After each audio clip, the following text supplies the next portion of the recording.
two recent developments in the continuing battle over the price of prescription drugs.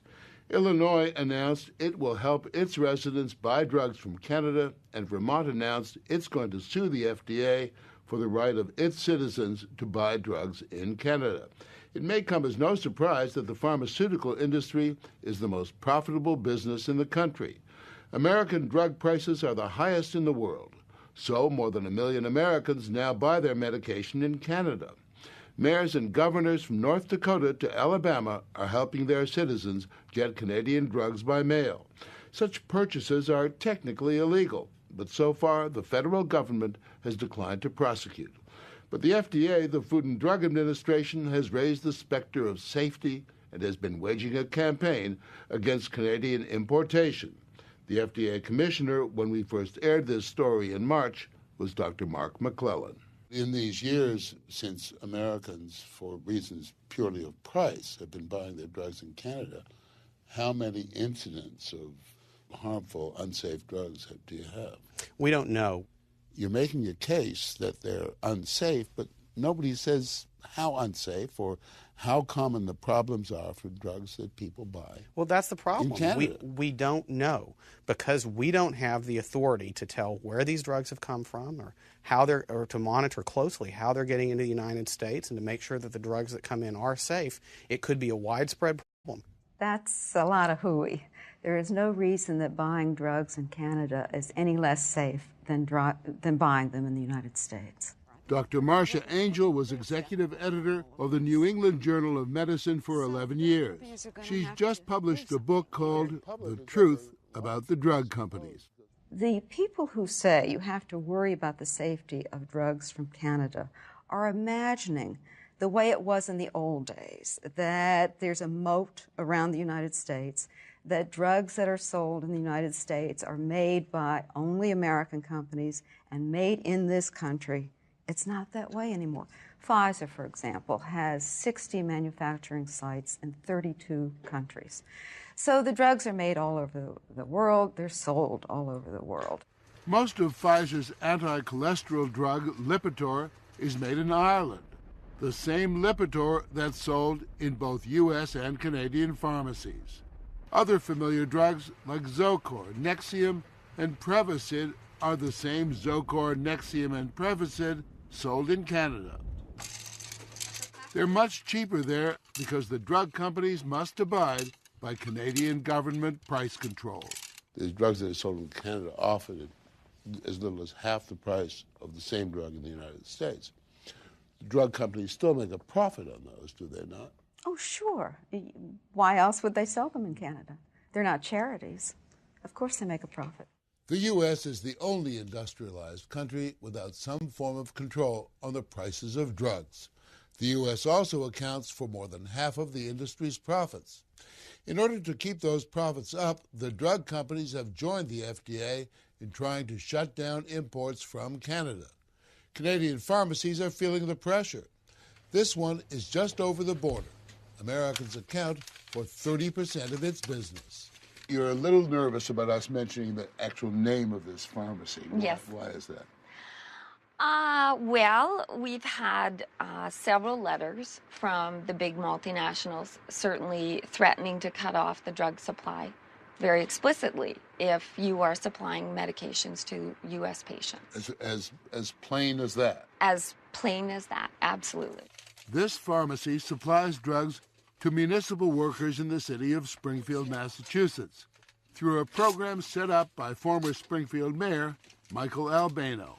The major pharmaceutical companies are saying, we're going to limit our supply. What does that tell you? It tells you that they want to keep the artificially high prices in America. How brazen is that? It just boggles my mind that they can get away with this.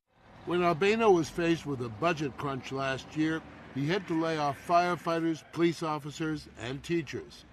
By arranging for 3,000 city employees, retirees, and family members to buy Canadian drugs, the city can make substantial savings. We can save anywhere from $4 to $9 million on an annual basis if I get everybody enrolled and everybody goes to Canada. And that's a huge amount of money right now. If I can save $9 million for my city and put it back, redirect it back into police and fire, into public education, it'll make a world of difference. So it's a huge savings. And you do it for your own use? I do it for my family's use. My son Mikey is diabetic, and we get his insulin and related products for diabetes from Canada. The FDA says importing drugs from Canada or buying your drugs from Canada is unsafe, could be unsafe. The American public is not buying that safety issue. The fact is that it is getting insulting for the FDA to say that.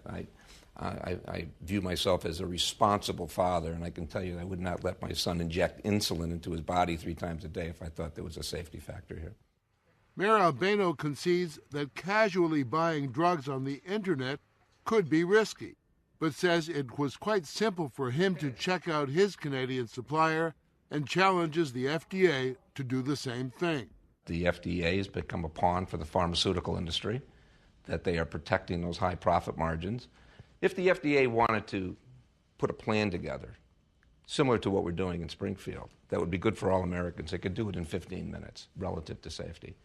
We get all our medications from certified, regulated pharmacies in Canada. It's no different than going to your neighborhood pharmacy, and it's the exact same medication. It's not that difficult for the FDA to check out, I don't know, half a dozen Canadian pharmaceutical exporters, ensure the safety of the product, that it's as safe as any product leaving an American pharmaceutical. Under current law, we don't have the authority to ensure the safety of foreign-produced, foreign-distributed drugs. What would motivate the FDA, which is not in the business of profiting from drugs, to put out this alarm about Canadian drugs?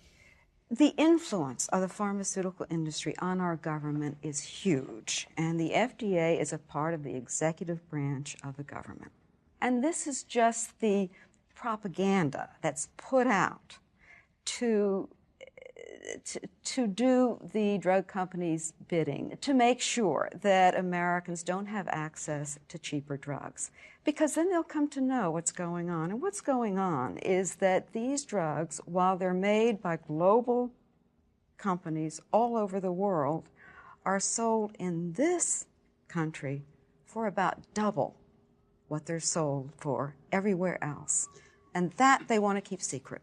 You and this agency have been accused of being more interested in protecting the profitability of the pharmaceutical industry than in protecting the health of average Americans. Our interest is in protecting and promoting the health of the public. Of course, the whole controversy over Canadian drugs would be moot if Republican Congressman Dan Burton of Indiana had his way. During the recent debate over the Medicare bill, he co-sponsored a provision that would have legalized bringing in Canadian drugs with safeguards. But Burton says he ran into 2 brick walls, the drug industry and the U.S. government. This is a perfect example, in my opinion, of where a special interest, the pharmaceutical industry, has been able to manipulate the Congress and the government of the United States to their benefit and to the detriment of the American taxpayer and the American people. Since 1999, the drug industry has given more than $45 million in political contributions, and it's spent hundreds of millions more on an army of more than 600 lobbyists to work its will on Capitol Hill. Congressman Burton says the new Medicare Act makes it clear the industry got its money's worth. How much money is in it for the drug companies in this new Medicare prescription drug benefit? Billions and billions of dollars. In the new Medicare Act, the federal government is specifically prohibited from negotiating prices with the drug companies. Morley, that is unconscionable. The government of the United States negotiates prices in the Defense Department, in every area of government. And here we are going to spend billions and billions and billions and probably trillions of dollars on pharmaceutical products, and we cannot negotiate the prices with the pharmaceutical industry. That's just not right. In December, surrounded by members of Congress, President Bush signed the new Medicare Act. Since 1999, these legislators have accepted more than $1.5 million in campaign contributions from people working in the pharmaceutical industry. President Bush alone has received more than $500,000. The new Medicare prescription drug benefit has been billed by some as a big victory for America's seniors. You've got to be kidding me. Seniors, when they find out what's in that bill, are going to be very angry. The problem is they're not going to find out about it until after this next election. In that prescription drug benefit, which really doesn't kick in for another 2 years, right, till 2006, right, will that in any way reduce the attraction of importing drugs from Canada, do you think? Oh, I don't think so, because even when you talk about the discount cards and the other things, you're going to find that seniors are going to be paying, in many cases, more than they are paying for Canadian imports right now. We contacted Bristol Myers Squibb, Pfizer, Merck, Wyeth, GlaxoSmithKline, and Eli Lilly. None of them would talk to us. We asked Dr. Angel about the case the industry invariably makes to justify drug prices. The industry says that without maintaining these high prices, it will cripple or seriously affect innovation and research into new drugs. Any validity to that? None at all. This is a kind of blackmail. What they're saying is, don't mess with us. Let us charge whatever we want for our drugs. Otherwise, you won't get the miracles. And the truth is that they spend less on R&D than they make in profits and far less than they spend on marketing. And they don't make that many miracles in the first place. It should be said, however, that the